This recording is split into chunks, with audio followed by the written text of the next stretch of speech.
Good day mga ka-sports natin dyan.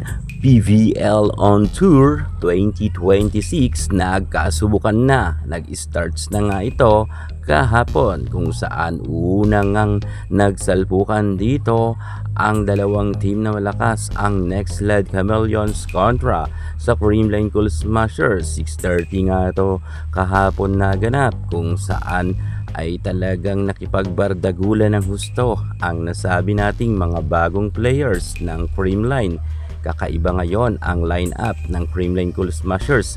Kitang-kita natin na talagang mga nasa bench ang naglaro. Iba rin ang diskarte ngayon ni Coach Sharon Meneses kung saan ginulat nga dito ang mga fans ng Creamline Cool Smashers matapos ang ibang mga players or star players ng CCS ay hindi nga naglaro.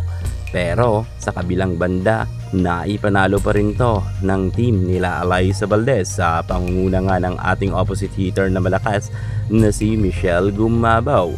Well, pinagkaguluhan talaga ang CCS. Isa sa mga pinakamaraming fans ang Creamline Cool Smashers kung saan talagang dinumog nga sila kahapon. Aalamin natin ang unang pagkapanalo ng Creamline. Pero bago ang lahat, kung bago ka sa aking channel, subscribe na, click ang ating notification bell para lagi kang updated sa lahat ng issue sa volleyball. Susunod na.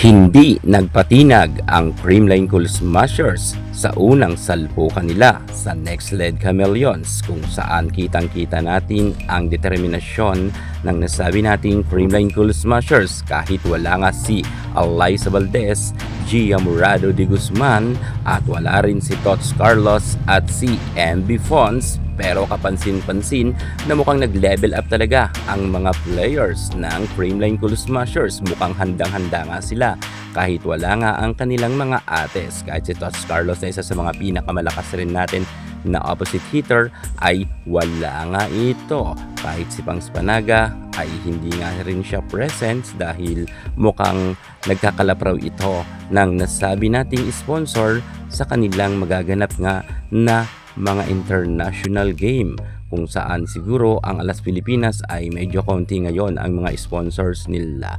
Gayunpaman kahit sabihin natin na wala ang mga di kalibre at mga starting player ng Creamline Cool Smashers at mga bench nga halos ang naglaro, pero no problem to mga ka-sports natin dyan. Alam naman natin na handang-handa at ready ang ating mga nasa bench na makipagsabayan sa ibang mga team at kitang-kita natin na mukha talagang nagulat rin ang mga kalaban ng Creamline Cool Smashers dahil maging ang nasabi nating Nextled Chameleons ay hindi nga nakaporma at napagtagumpayan nga ito ng CCS. Well, marami talagang mga nagtataka dito dahil ang ibang mga bashers ng CCS sinasabihan sila na nakachamba lang raw, wala raw kasi itong si Brock Van Sickle kung kaya nanalo raw ang Creamline Cool Smashers. Yan naman ngayon ang kanilang mga chika at nagrereklamo nga sila dahil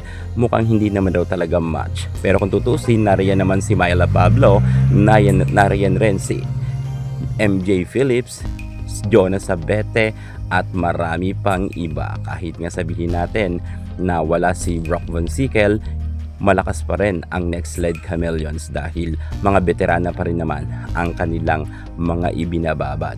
Gayunpaman, kahit sabihin natin na mga veteran players ang nakababad sa Nextled Chameleons, ay hindi nga sila nakaporma pagdating sa kanilang laban.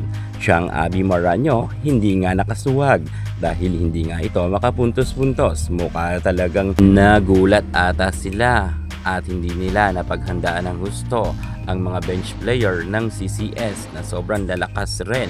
Kahit sabihin natin na di kalibre pa ang coach ng Nextled Chameleons ay hindi nga ito sumapat sa kanilang mga diskarte. Inabot naman ito sa 4th set at ng 3 set ay nagwagi naman ang nasabi nating Nextled Chameleons. Medyo dito nga ay nag-relax ang Creamline Cool Smashers dahil medyo natambakan nga ang CCS sa 3rd set. Ngunit pagdating sa 4th set, dito na talaga umariba ang ating beautiful Michelle Gumabaw, Laureline Bernardo, At syempre, kahit lalong isip Gemma Galanza ay malaki rin talaga ang kanilang naiambag. Syempre maganda rin ang mga naging set ni Kyle Negrito. Kitang-kita natin na nag-level up na rin itong si Negrito.